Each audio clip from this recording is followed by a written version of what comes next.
Gareth A. Davies, the world traveller.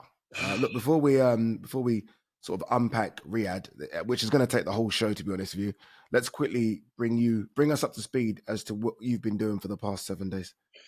Well, I left 9 days ago. I left for Hong Kong and did the weigh-in and the press conference and the fight night as lead presenter with Anthony Croller and Rhiannon Dixon for Crypto Fight Nights in Hong Kong. Couple of nights out there in the Far East, balmy as it was. Just didn't quite realise how long my journey was going to be to get to Riyadh from Hong Kong. I hadn't really mapped it out in my mind. Hadn't looked at the 12.5-hour flight from Shanghai into Riyadh, arriving late in the at night. It made me think, as I was doing it, what Martin Bakole was going through, because I had to get up early and cover that Dubois late withdrawal, so I didn't really sleep much before I left. It was a really long journey, 2 different continents, Far East and Middle East, in over a week, just over a week. But I tell you what, even though I'm exhausted now and it's Tuesday morning, it was so worth doing both events, really. To go back to Hong Kong, where I haven't been for 20 years, but also to be there and witness what we saw on Saturday night. So I was straight into the heat of the fire and straight into working when I got there on Saturday, with live shows in the morning into talkSPORT, and then a 7-hour broadcast. And if I did a 7-hour broadcast, talk us backwards on your week, because your night must have been a 9-hour broadcast. Yeah, honestly, incredible week, and always grateful for these Riyadh cards. But as you know, that they take a lot out of you. They are 7 days. As soon as I landed last week Sunday, late Sunday, so basically early Monday morning, and then as you know, it's straight into interviews Monday, grand arrivals Tuesday, media workout Wednesday, press conference Thursday, weigh-ins Friday, and showtime on Saturday. And just to give the listeners an idea of my day on a Saturday, so we get to the arena at 3:00. It's rehearsals, and then we go live at 6:30. And I think I came off air at 3:45 in the morning. Yeah, and that's a lot. So you by the time you're done, there's nothing left. You've given everything you can. There's no energy left, and you're obviously you're excited because you're watching some of the best fights you've seen live. So that's giving out your energy as well. But look, ultimately it was a fantastic fight. Fight night, and I think Riyadh season they've tried different things. Obviously, look, we've gone to the big arena, the Kingdom Arena, and I feel like that works for some events, but not all. They've tried music acts, and I think that works for some events, not all. And I felt like they got it right on Saturday. There was no big music act before the main event. The fights seemed to just go back to back very quickly. And I think that arena's perfect as well. I think it's about 6,000 to 7,000. And as you know, it was busy, it was packed. Everyone continually critiques the atmosphere. The atmosphere was fantastic on Saturday. So I feel like going forward, unless it's something insane like AJ Fury, I think that should be the arena going forward.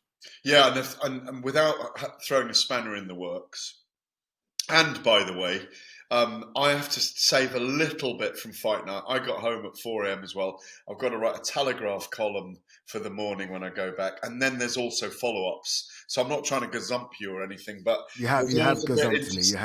You've gazumped me. No, but I, at the beginning, used to rush to a flight to get back. You're better off giving yourself 24 hours after the event now to just kind of let the dust settle, do the aftermath. But like I say, it's relentless, and it's relentless till you literally put your suitcases through your front door and you're home, and you can kind of collapse for 12 hours. It really is that kind of feeling that you've been through the mill, but a great mill. I'd add to what you were saying about the venue and the atmosphere and the crowd. They're capable of doing it. We need a venue with about 3,000, 4,000 more than there were on Saturday night. More toilets, because when you need to pee, there's a queue of about 30 people, and I'm not exaggerating that.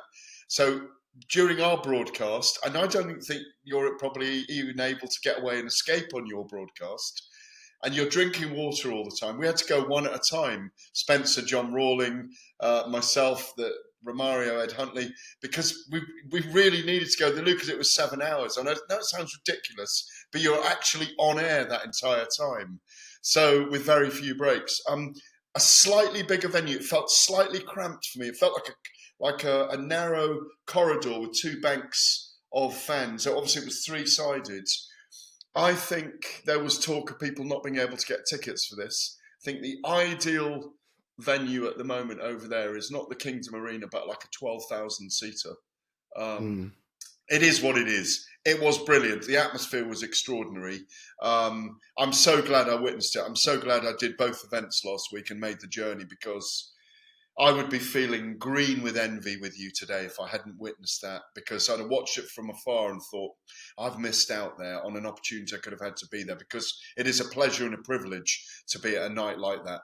And a week like that, really. Because I know when we spoke last week, you'd done one day. I was in Hong Kong. You'd done one day, and you'd done you had done a 14-hour day, I think, of interviews. Yeah. From 7, started at 7 and finished at 9 in the evening.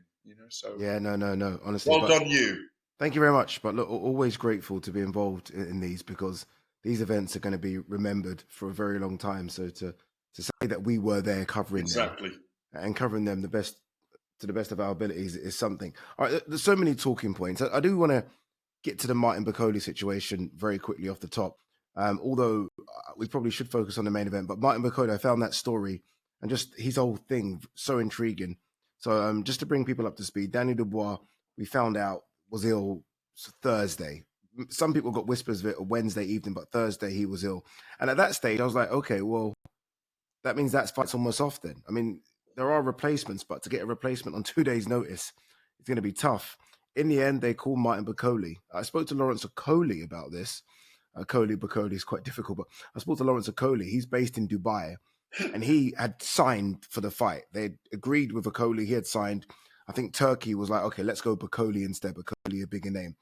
There was a confusion over the names, apparently, when they were doing that, by the way. And that makes sense now, I think. Billy Nelson told me at the airport, Ade, that there was definitely a mistake in translation. Yeah, I think there was. Kind of makes sense now. Bakole. I think they got it confused as to which one was supposed to be there on Saturday night. Should Bakole, after traveling near 24 hours, should he have been allowed to fight?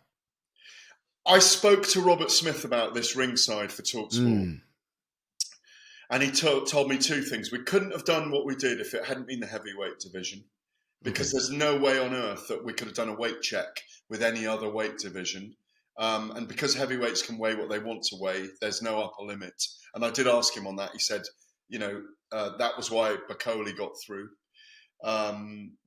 Because if it had been any other weight division, they'd have had to pull it. At least they had 96 hours with Josh Padley in the lightweight contest. Should he have been allowed to do it? Yes. Has it worked out for him? Yes. Optically, has it worked out? In some senses, no. But speaking to Billy Nelson afterwards and seeing how Bakole was, knowing what he earned now, life-changing money, knowing that he's still going to go in against Efe Ajegba in May, I'm understanding in a new venue, which I can't reveal fully, that he'll be fully fit, yes. But the watchword and key word for every fighter out there is be ready. Particularly in this time. But he wasn't ready, was he? And he wasn't ready. Clearly, he wasn't ready. He'd clearly been munching into a lot of burgers, or I don't know what the Congolese national dish is. But he'd clearly been with family, enjoying himself with his girlfriend and wife, and had kind of not been in camp, clearly, at 310 pounds. Yeah, that disappoints me because, look, I mean, I'm a big Martin Bakole fan. And I've got his gloves. He actually gave me his gloves after the Carlos Takam fight behind me. Amazing. Yeah. So I'm a big Martin Bakole fan.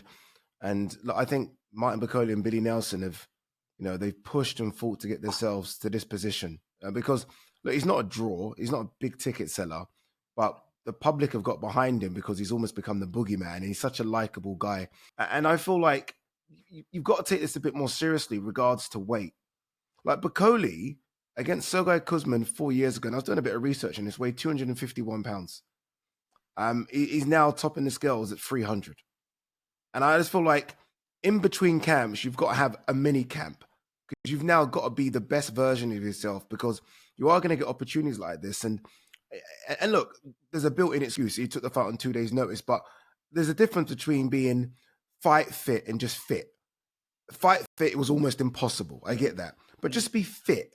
Just as a professional athlete now, just take this a bit more serious. Because as soon as he took his robe off, there was almost a gasp from the crowd. Yeah, to the size of his belly. Yeah, his belly, yeah. I know we did the same on the broadcast. We gasped as well.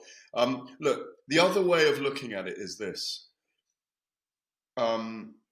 If he hadn't taken this, you saw the way that Turki Al-Sheikh gave him respect afterwards for even making the effort to go. If they had not gone there, they would have seen a lost opportunity. Agreed. He took an opportunity. Maybe he's more of a draw now for an Anthony Joshua. Joshua, having seen that, sitting ringside, Joshua's thinking, maybe that big Africa fight is not such a bad idea after all between me and Bakole. We could do big numbers in chaos in Lagos, which we've advocated for a long time, and you particularly. I think the fact that he stepped in at the 11th hour is going to be...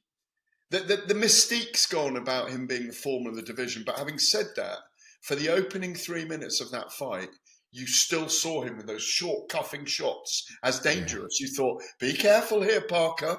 Don't underestimate him here. The big man's just walked you into the corner in the last 20 seconds of the first round. In many ways, Bakole came out really confident in the second round. And look, it was a 4-round fight for him anyway, Ade, wasn't it? That was it. Agreed. He had a 4-round fight in him. So he had to come and deliver. And I'm glad he did it. I'm glad he was there. Yes, maybe his stock's fallen a certain way, but it might work for him.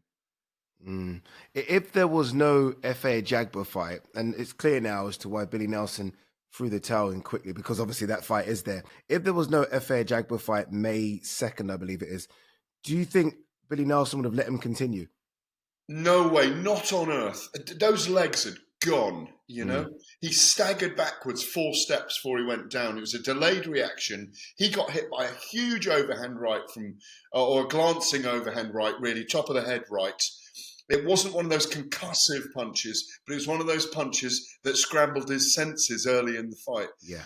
I thought Parker looked big and very, very match fit and sharp. And he needed to be for Daniel Dubois, who 36 hours earlier, he still believed he was fighting. So, look, in many ways, Joseph Parker did everything he needed to do. In some senses, he's the fall guy here in that what happens for poor old Joe Parker next. We will come on to Ajit Kabayel and Gile Zhang, I'm sure, in a minute. But Parker was a winner as well in a weird way because he sustains the reputation that he's got. He got Bakole out of there. He did everything he needed to do. So in a way, this was a card of winners and losers, but there were a lot of losers on it that were winners. Has Bakole lost anything then? Or like I said, because it was 2 days' notice, do we almost just scratch it off from the record books? Or do we legitimately say he got knocked out? He got legitimately knocked out because he stepped in there at short notice. It's there on the record and be there forever. But his bank balance got a bit of a knockout as well. I mean, my understanding, it might be 2.5 million. I don't know that as absolute fact, but that's my digging around. I understand he earned very well from it. Wow. And they're happy about that. I mean, I know how he feels because I made that long journey that was literally 20 hours from Hong Kong. God knows how you have a fight 12 hours later. And he lands at 2 a.m. and does he gets media to the hotel. He does media. And that annoyed me a little bit. And I don't blame the media guys because he's the story. But I'm thinking surely his team just take him the back way around the hotel and he goes straight to bed. He spends the next hour answering questions. I'm like, give this man a rest. He's been traveling for 18 hours. But I think I saw some of those interviews. Yeah, he was tired, but you know, the YouTube channels are like the paps of boxing. They're the paparazzi of boxing, aren't they? And he didn't look like he wasn't enjoying it that much. He looked like he was enjoying his moment. Look, if he'd landed a rogue punch, I saw him as a big underdog in this fight. Joseph Parker, 18 stone, looked big all week, big and confident. I think, to go back to your point just now about Bakole not being a draw with the fans, he was a draw with everything online and televisually, by the way, and on the streams, because my own meandering experience doing a live blog at the same time for the Telegraph, there was a spike on that card. Certainly from this part of the world, when Bakole and Parker stepped in the ring together. That was the big spike of the night in many. Yeah, that seemed to be the story. Upon the intrigue as to what was going to happen. Yeah. And look, we all love the heavyweight division, but that one kind of got us on our toes because, again, it's 2 top 6, top 7 heavyweights about to clash, and no one knew what was going to happen. Okay, very quickly on this. This has been a big section, this one. Hopefully you guys listening have enjoyed it as much as we've been talking about it. On Dubois, he almost seems to have vanished from the face of the earth, by the way. Like, I've tried to reach out to his team, like, what's going on? And everyone's radio silent. What happened? Do we know? Is it just a case of he got ill from the weather, the food? It's like Dubois out. The headline was Dubois out ill, and that was it. Nothing else. And like, okay, is Dubois going to release a statement? Are we going to hear anything? There's been nothing from Frank Warren, nothing from Spencer Brown, nothing from the Ring magazine. Like, nothing. Frank Warren gave one interview in which he explained the ins and outs of what happened. I did an interview with Robert Smith on Saturday night on broadcast to explain what happened. So basically, he was well on Wednesday, but coming down with something. Mm-hmm. On Thursday, he was examined by a local doctor. There were some concerns about him. Then Dr. Neil Scott, the chief medical officer of the Boxing Board of Control, was out there and examined him. He was clammy. He had a fever, and they examined him and they thought he's not well enough to fight. And at that point, Robert Smith was informed by Dr. Neil Scott that he didn't seem well enough. Okay. So from that point, I don't think Frank Warren, knowing how he operates with Daniel Dubois. Listen, I'd written a 1,500-word piece delving deep into the push-ups for 2 hours at the age of 10 story and running around the estate in Greenwich with the other kids, and the police being called because they thought they were being treated badly by Stan the dad, and Sylvia Dubois, the 18th century bare knuckle fighter, the woman in their family who was a slave, who fought her slave master for freedom in a bare knuckle fight. And I don't know if you know all these things. I'm sure you. No, do. I'm waiting for you to get to the point of this. But the point was, we were all preparing for Dubois to step in there, and I don't think Frank would have allowed him to go and speak, because he doesn't. He was there with you with the face-offs with Andy Lee and Joseph Parker, and I don't think they wanted to take an ill Daniel Dubois in front of the media, because he isn't a kind of a guy that's adept in front of the media. I think there probably should have been an extra press conference to go over that, because I watched a very mysterious press conference from Hong Kong. Luckily, I'd woken up in the middle of the night and was watching it all unfolding live. And obviously, Bakole was announced an hour or 20 minutes after the press conference, wasn't he, pretty much? Yeah. So it was very mysterious to me. At the time, he probably wasn't well enough to attend the press conference. And from there, they hustled him out of Riyadh, my understanding is, and he wasn't going to appear. So, yes, he's disappeared off the face of the earth. Obviously, there are conspiracy theories, which we must mention, in that was he moved sideways when he wasn't well, or was he moved sideways to fight Alexander Usyk? My understanding and my belief in this is he was ill. Normally, you can get a fighter who's earning 5 million, get cut on the head with stitches, and he'll cover it with something and wear a hat all week because he doesn't want to not be stopped from fighting. I think they've gone to the board doctor and said, look, we might need some medicine. He doesn't feel well, whatever illnesses he was carrying. And the doctor's gone, no way are you fighting. And the fighter's safety has to remain paramount. Whatever the conspiracy theories out there, if he wasn't well enough, you pull him out. That's why I'm at ease with Bakole coming in, because we don't want a guy being very unfit and not well in there. Bakole was well in himself. He was overweight, but he wasn't ill. And I think fighter safety has to come first. And that's what Robert Smith explained to me in all those instances. That it may have backfired on Dubois that he declared to the doctor that he was ill. That's probably what's happened, Eddie. Yeah. And look, you can understand people and their conspiracy theories with this one, just because, again, we've heard nothing from the champion. I feel like this leaves Joseph Parker in a really bad position. Obviously, look, good position in the fact that he's got a great win. It's another good win for him. But now you can almost see a situation where he's now third, Parker, and I mean that in Alexander Usyk will be number one choice for Daniel Dubois in the summer, maybe open in Riyadh season in October. AJ is all of a sudden there now for Dubois, right? I mean, AJ's reason for not wanting to fight Dubois because he was injured. He's no longer injured. And then Parker. So Parker's gone from potentially fighting a world champion and then an undisputed fight to now dropping down the list a little bit. Yeah, and also if you look at the top 10 in the world right now, let's look at it after Saturday night. And I'm counting Fury in the list here as well, because I don't truly believe he's retired. You go Usyk, Fury, Dubois, Parker, Kabayel. Who's six? Maybe Joshua or Bakole, Filip Hrgovic, Fabio Wardley. I'm missing one of them there. Zhang. Who? Zhang at 7 or 8 as well, yeah. But the worst thing for Parker, the best thing for Parker is he's just been paid an extremely large amount of money for knocking out a very unfit Martin Bakole and looking fantastic in the process. But his problem is he going to have to wait out now for Usyk and Dubois to fight for the undisputed? Will they guarantee? He ought to be guaranteed the winner of that. But will Usyk sail off into the wind after this one and maybe get drawn back for maybe a Jai Opetaia fight down the line when Opetaia moves to heavyweight? That's how I see it right now, because I don't see Usyk fighting anyone else in the division. You've mentioned this Jai Opetaia now 3 weeks in a row, which makes me feel like you know something that we don't know, because all of a sudden you've said Jai Opetaia's name again. You said it last week. You said it the week before. Do you know something? Well, I just think it's a fight that works.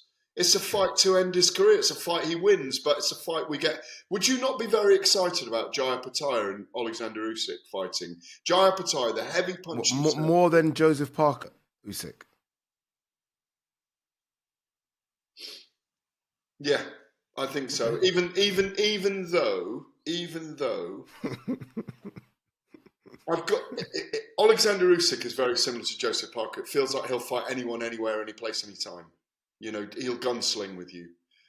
I hope it's Joseph Parker if Usyk beats Dubois and we get Joseph Parker this year. But what does Joseph Parker do in the meantime? Spencer Brown, Kabayel, all-star promoter. No, but he's got both guys. What's wrong with that right now? He's not going to put both of them together because that ruins. That ruins the ascent of Joseph Parker and Agit Kabayel. And I think it's a very hard fight for both men, that fight. You know what they really should do? They should, let's see how Bakole gets on with a Jagbar. And if Bakole wipes a Jagbar out, which I think he will, I think they should do the Bakole-Parker fight again. Give Bakole a 3-month fight camp and let's roll that dice again. I almost feel like fighting a guy on, and it's not Joseph's fault, but fighting a guy on 24 hours notice isn't a true reflection of how that guy could perform. Or they just say, we do the rematch with Parker and Dubois in May. Yeah, and that's what it really should be. With a Jagbar and that's especially now, really because Parker's not injured. He only had a 4-minute dust-up. You're right, he's good to go again in May. Yeah. On the undercard of Canelo versus Williams Skull. You're right, you are correct. Yeah. All right, big show, big show. You're listening to Fight Extra on talkSPORT 2. Still to come, we are going to look at the best of the undercard. Hamza Shiraz falling short in his bid to become a world champion. Shakur Stevenson stopping Josh Padley. But up next, we are talking the light heavyweights. Not one, but 2 amazing fights. Welcome back. You're listening to Fight Extra on talkSPORT 2. Ade Oladipo, the great Gareth A. Davies. All right, the light heavyweights have really put a shining light on boxing in the last 3 weeks. It's not just what we saw on the weekend. You kind of rewind your memories back to February the 2nd, and it was David Benavidez versus David Morrell, which delivered. And then opening the night, or at least opening the night from the main event portion side of it, Joshua Buatsi and Callum Smith put on a fight of the year contender. And then the main event delivered again. Dimitri Bivol getting his revenge over Ade Oladipo. Let's start with the one that opened the show, if you like. Callum Smith versus Joshua Buatsi. Callum Smith reminding everyone just to how good he is. I questioned whether it was still there. I questioned the desire. I got it all wrong. I mean, he is still very much one of the top dogs at 175 pounds. I think that was one of the finest performances. I've done Callum Smith's whole career. In fact, the careers of all four Smiths, and it was great to see them out there. I think that was his finest performance, Ade. Yeah. Absolutely outstanding. Heart, will, desire of a champion, all the things that the lion-hearted efforts that he made earlier in his career all came together in this one, in a brutal, torrid 12-round fight in which neither man gave an inch, and it seesawed as well. By the way, I'm going to declare now, and a lot of people will be weird with me over this, I scored it 6 rounds apiece, believe it or not, because I had 6 rounds that Buatsi rung. 2 swing rounds I gave to Buatsi, so I had it a draw. Interesting. I remember the official scorecards were 116, 112, 115, 113, and I think one of them was wide, 118, 109 or something. 119, 110. 119, 110, thank you. So, okay, you had it a draw. 1 to 10 rounds to 2 to That's a joke. Well, there's a joke. But they were so close. It was. Yeah, and I was kind of kicking myself that I had it 6-piece, and then I ran into Billy Nelson in the airport, and he said I was in the change room. I had it exactly the same, and Billy knows his boxing, and I thought, phew, thank God. Sean Porter had it. Sean Porter had it a draw. Did he? Yeah. Sean Porter had it a draw as well. So you weren't the only one. I just felt that the rounds, you know what it was? Maybe it was 6 apiece, but I think Callum's rounds were just so much bigger than Buatsi's rounds. And when you think back to the highlights in your mind of the fight, it's Callum coming back and going hard to the body and being relentless and coming back when he's been hurt and finding more angles and showing that he was the superior fighter with the angles he could create and the movement he could bring. Maybe not the toughest of the two of them, because Buatsi, I've never seen him have to dig so deep in his career, and obviously it's the first loss of his career. But my word, will either man be, or will either man ever be the same again after that fight as well? Yeah, that scared me from a Buatsi standpoint, just because I know him personally, and you're watching, and he's taking shots, and there was a time when I was like, I think I'd prefer you to just go down on one knee or get knocked out. He wasn't going down, Eddie. No, he wasn't, because he was shipping some massive right hands. Yeah. And I don't know how he can get folded in two from those body shots. Like, Callum hit him to the body, and you could clearly see it hurt Buatsi, and Callum went there again and again and again. If I told you that one of those guys had come up from 168, you would have said it was Buatsi. Yeah. Because Callum Smith looked enormous in there. Like, you wouldn't think that Buatsi was the career 175-pounder. You'd think that Callum Smith was the career 175-pounder. He looked re-energized. Honestly, I don't know if it's the amount that they're getting paid or what's been promised for him, but he looked like there's a lot more left. It was a toe-to-toe tear-up that we will never, ever forget. I mean, arguably one of the greatest all-British... I mean, it wasn't a world title fight. It was... Was it an interim of some kind? I think it was an interim. I think Buatsi's the WBA interim champion or something. Yeah. But they both men's stock rose, even though Joshua Buatsi lost on the night. But Callum Smith showed just how good he is and just how much he's got left. What they do from here, I don't know, because it depends on how long the other two need before they fight again, Bivol and Beterbiev. Okay, that's good. This is a good game here. Let's say Bivol and Beterbiev do go again. Not as quick as they did second time round, but let's say it's the trilogy for them. Do you do Callum Smith Benavidez and Buatsi the winner of Yard Arthur? Yeah, I think that I go along with that. I think it'll take 10 months for... I know we haven't talked in detail about Beterbiev and Bivol yet, but I think it'll take 8 months for them to recover here. I think they may well open...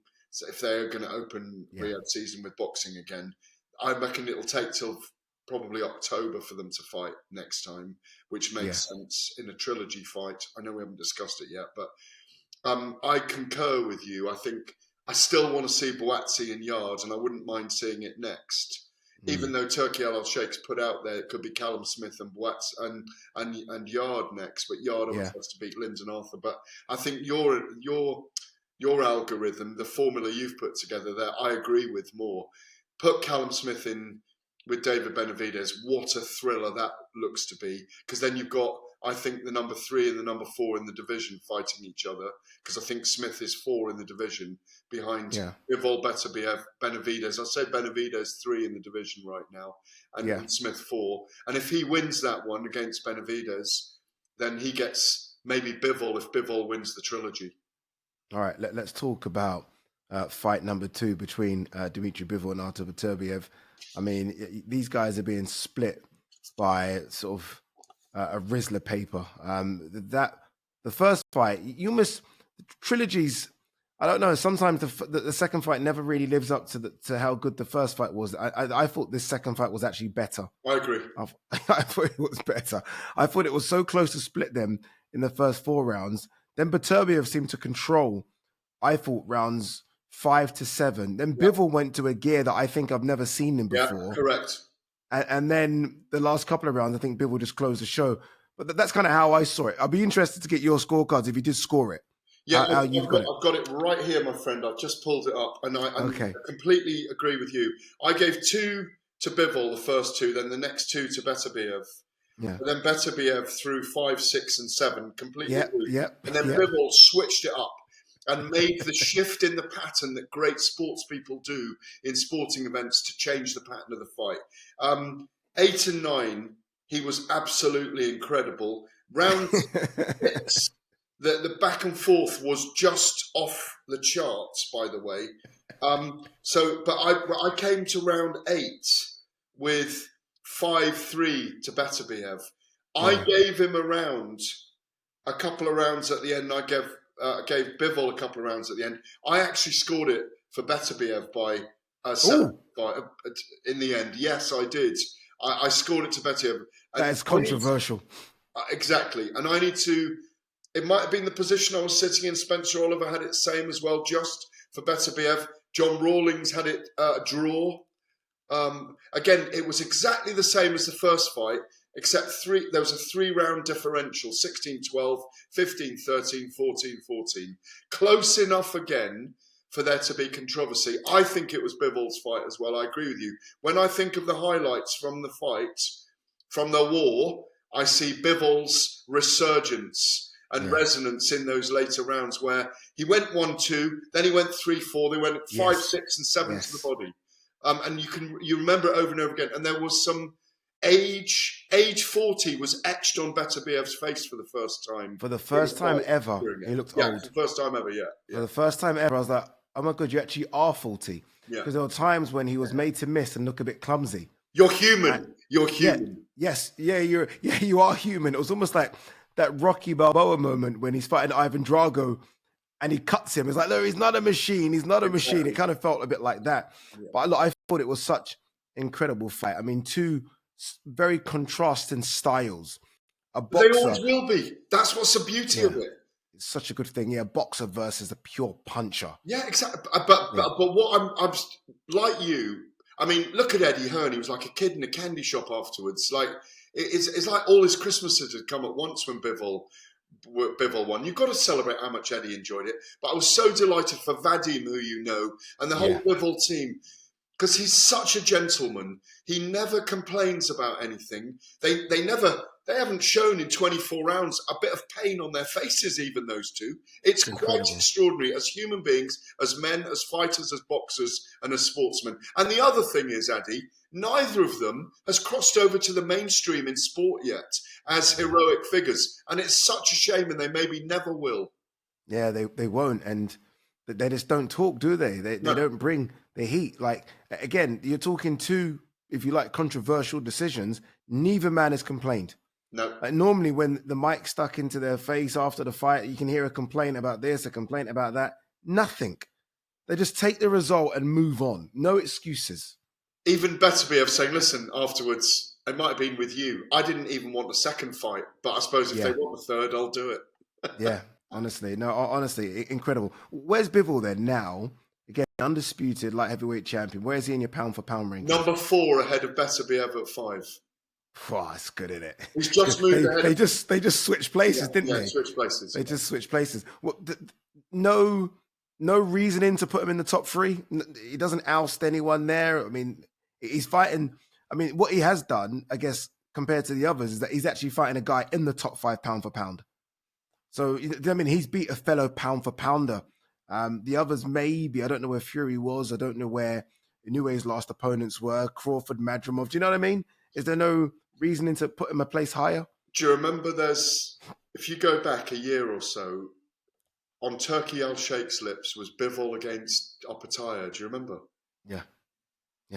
Now there's a fight that would take him to the pound for pound number one if he could fight Opataya. I think Opataya is a little bit too big for him, in my view. And Opataya's kind of got that bouncy feet that Bivol has. It's not like Opataya's a big crew. I think he could beat Zerdo, though. I think he could beat Zerdo. Yeah? I think Bivol could beat Zerdo. Really good shout. That's a really good shout. Maybe that's the fight they make after his trilogy. Yeah. Because I think he wins the trilogy now. I think he's cracked the monster. He's put a hole in the bricks. He's put a hole in the bricks, and I think he knocks the wall down next time. And I think he wins more convincingly in the third fight. Maybe doesn't stop Beterbiev, but it wouldn't surprise me. It wouldn't surprise me if he's a much wider winner the third fight. Do we definitely see it, do you think? Yeah, I've got to. You don't think Beterbiev says, okay, you know what, I'm going to cruiserweight, and as you say, Bivol maybe try something different? No, because there's enough money around now to make that the headline event of the opening of the Riyadh season, and there's enough interest in that contest. There's enough controversy in the two fights. It was really split. A lot of people had Bivol, a lot of people had Beterbiev, some people had it a draw. Well, that's what the judges had it as well. But there's enough in it to have a third. And, you know, it's like Barrera and Morales. And just thinking that. It's there. It's there to be had. It's going to go down as an all-time classic. Their names are going to be remembered together. The two Russians that lived in Canada and America, Beterbiev and Bivol, like Ali and Frazier. Yeah. It's honestly, it's fascinating, and there needs to be so much written about these two, just how different they are as well. Different parts of Russia, completely different styles. We're both in the same national team. They barely speak to each other. I asked them for a handshake at the face-off. They both refused. There's so much to like about them. But ultimately, when they get in the ring, they deliver. And I think that's the biggest takeaway from both fights. All right, you're listening to Fight Night Extra on talkSPORT 2. Next up, we're going to recap the best of the rest from the undercard. Welcome back. You're listening to Fight Night Extra on talkSPORT 2. Ade Oladipo, the great Gareth A. Davies. All right, let's round up the rest of the undercard. And it truly was a fantastic undercard. Let's start with the WBC middleweight title fight. Hamza Shiraz, I felt lucky to get a draw against Carlos Adames. What I don't like, though, is the heat and stick going Shiraz's way. Shiraz isn't involved with the scorecards. Obviously, there's a lot of talk about the fact Turki Al-Sheikh went to Shiraz's corner and said, look, you're 2 rounds down. And people didn't like that. But I thought Shiraz was just a bit flat on the night. I think he broke his hand from round 4 or 5 onwards. And I think watching the fight back, I could kind of see that he wasn't pulling the trigger. But ultimately, Carlos Adames just looked really good, really lively, really good, really bouncy, really strong. And maybe at this stage of Shiraz's career, maybe just a slightly level above. Well, I mean, I'm going to be honest with this. I mean, I had it 10 rounds to 2 to Adames. Yeah, there you go. That's why the draw was such I had him shut out till the 9th round. He was just winning every round for me. Hamza was circling, not throwing his right hand. Obviously, I found out afterwards, I went to interview Frank Warren, he'd broken his hand early on in the bout. I could hear Ismael Salas in Spanish urging Adames the entire time. I did some translation on the broadcast because we went into the corner saying, remember you're the champion. Don't ever let it slip in this fight. Keep moving. Move to the body. Hit to the body. Keep your right hands strong. Go head body. Go head body. Keep the movement there. Make yourself a small target. And the whole time on the other corner, Ricky Funes was clearly wanting Hamza to come late in the fight because there was no panic in his corner. And it was, come on strong, you're doing fine. I didn't hear a discussion about the hand in the corner, but I had Hamza winning rounds at the end from after the 8th round. But other than that, I just didn't see it, I'm afraid. I didn't see a draw, or I didn't see how you could score it for Hamza. The boxing gods were smiling on him, Eddie. Yeah, no, they really were. And I guess, look, the controversy here is that I think everyone knows that Hamza Shiraz, or Turkey Al Sheikh really favors Hamza Shiraz, right? I mean, he's a Riyadh season ambassador. Are we okay as fight fans when Turkey, and I still don't know Turkey's position in boxing, promoter, manager, owner, overseer, it's quite a weird one. But are we okay, that person, regardless of his position, going into the corner of Hamza and saying, look, you're 2 rounds down? Like, should he be doing that? Is that, I don't know if I'm cool with that. I am. In a way, you're okay with it? I'm okay, because he's not going around and rattling the judges and saying, score it to my guy, please, if you don't mind. It wasn't, the judges aren't focused on him running into the corner with 2 rounds to go to say, they're not listening to him. They're not swayed by him physically in the arena, in my view. I think a lot's been made of that. He might think, it's just his passion for the guy. It's like we were saying it on the broadcast. Come on, Ricky Funes, tell Hamza to go out there and let your right hands go, because you need to hurt this guy. You need a knockdown now. I remember seeing going into about the 9th round on the broadcast going, he needs to go out there, get hold of Adames, because when he did hit Adames, he hurt him. Yeah. He had the power to knock him down, and the whole time in Adames' corner, even up to the end, when they felt they were ahead on the cards, they were saying to him, do not get hit by his big right hands. And remember, you're the champion in there. Because I think there was a lot of fire under Hamza going into this fight. A lot of people backing him on the strength of what we believed he could achieve rather than what he has achieved so far. Yeah. So, look, massive learning fight for him. You've got to give him praise for coming through that whole fight with the right hand. He stayed alive in the fight. He got a house decision, if you like, if you want to call it that. He's a very popular man, a very popular fighter. I don't have an issue.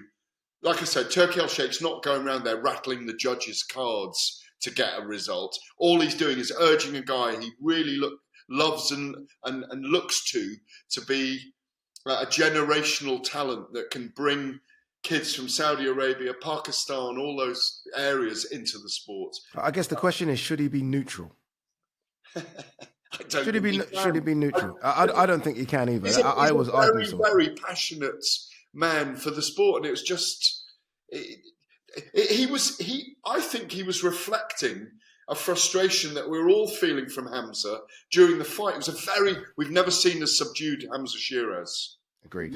No, you're right. I mean, Frank went round as well. There's a few people that went round, and we've seen it before. And ultimately, again, like I said at the top, I think Hamza was just maybe a step below Carlos Adames. Maybe not fully ready. And not ready. Was very scared. He made himself a small target.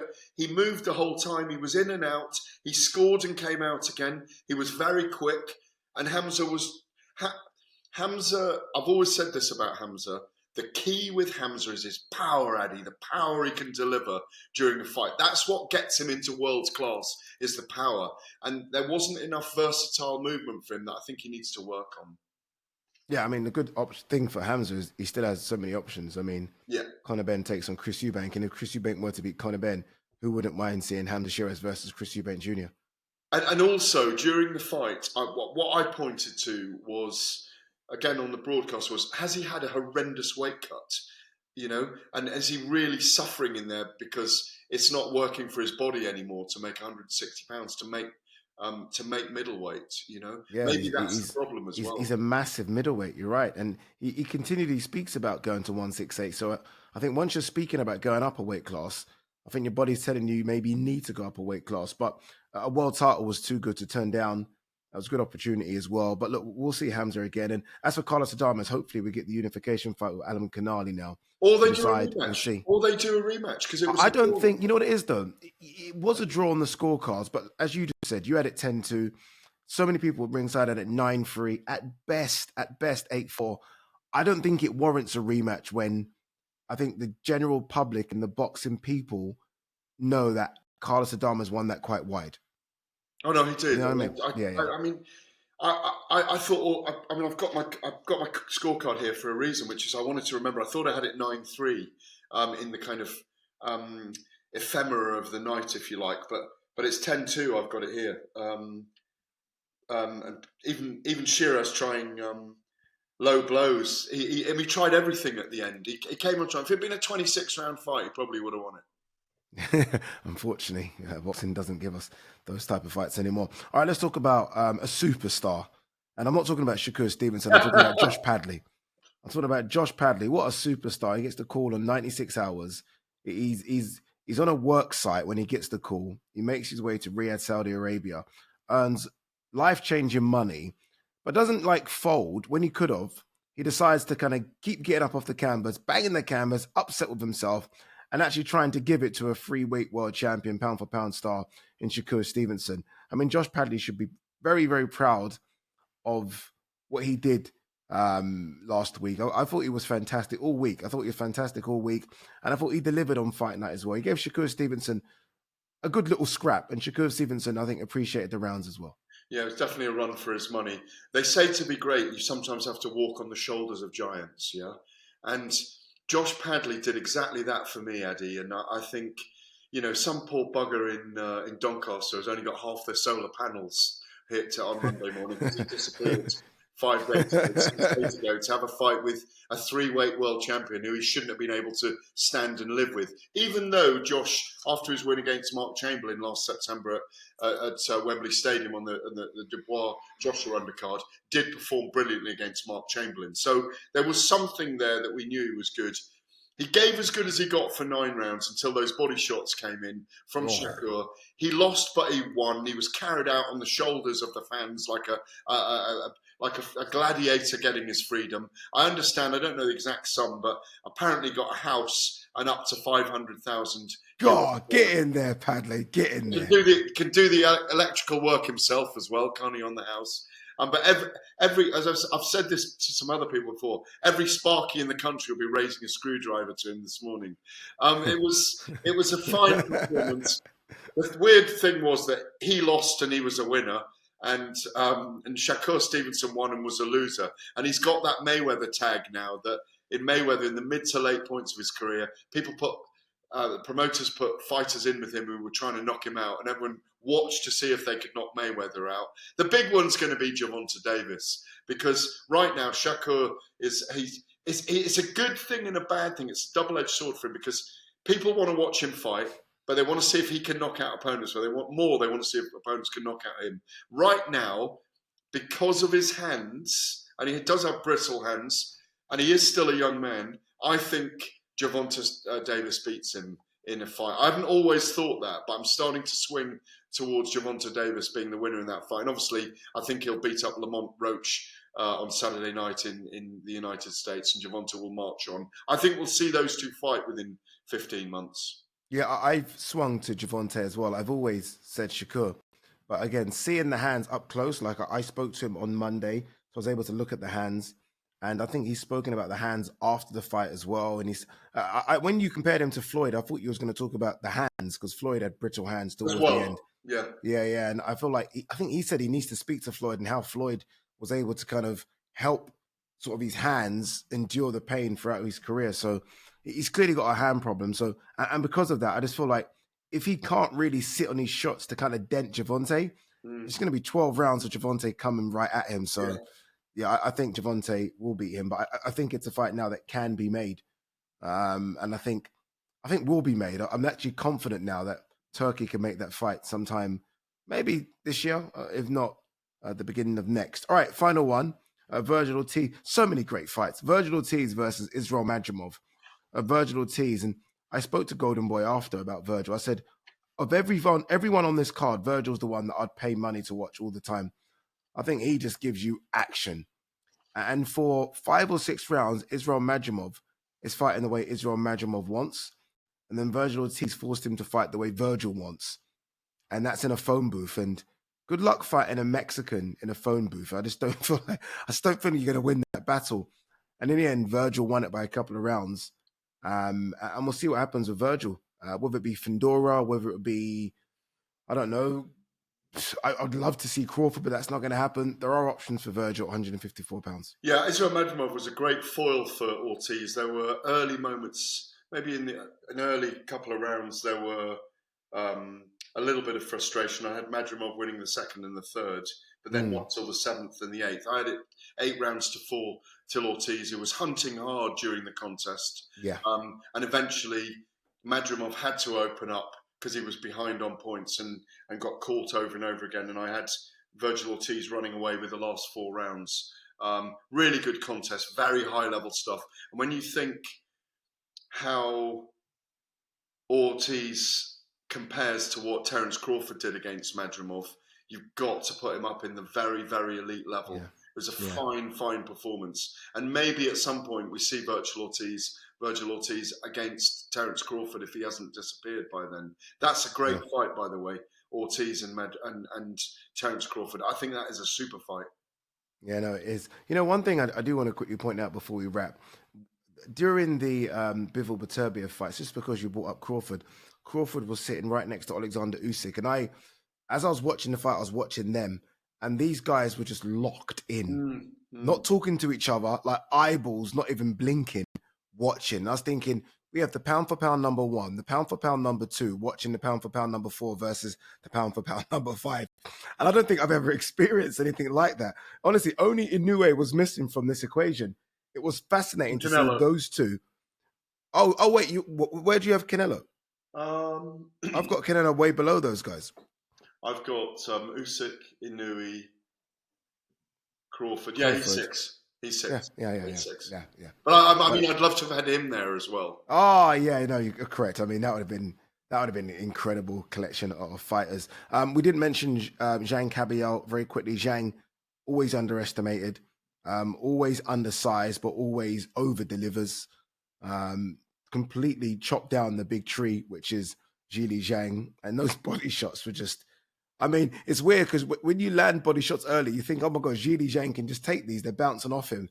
But eventually they have their effect. And although Zhili Zhang got a knockdown, I mean, Cabial I thought was fantastic. And if Joseph Parker's looking for a dance partner and can't get one, I know they're both with Spencer Brown, but who knows? Because both of them deserve a big fight. And that's a big-ish fight.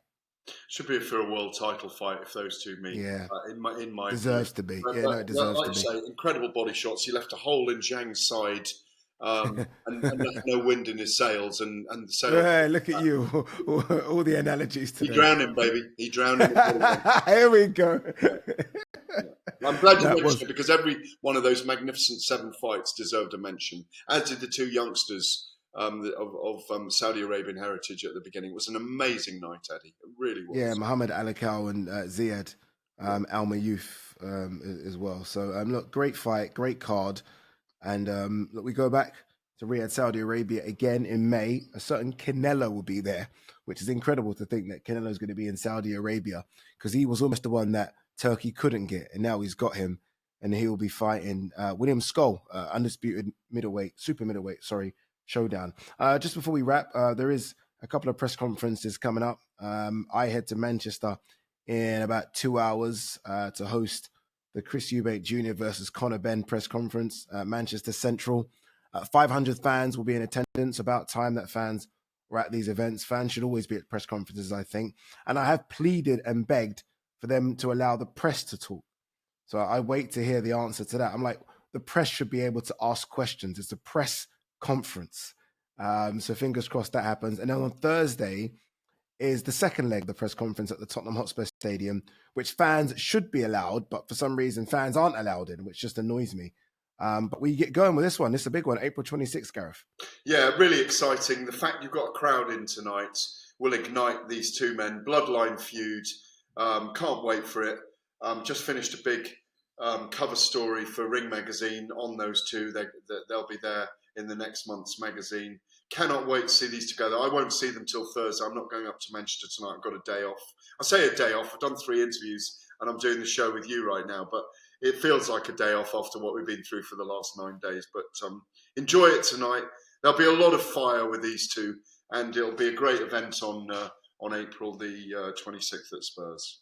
Certainly will be. 60,000 will pack that place out. All right, you've been listening to Find It Extra on talkSPORT 2. Big thanks as always to Gareth A. Davies. Remember, if you've missed any of this show, you can listen to it as a podcast. You can find it under the Fight Night banner on the talkSPORT app, on YouTube, or wherever you get your podcasts from.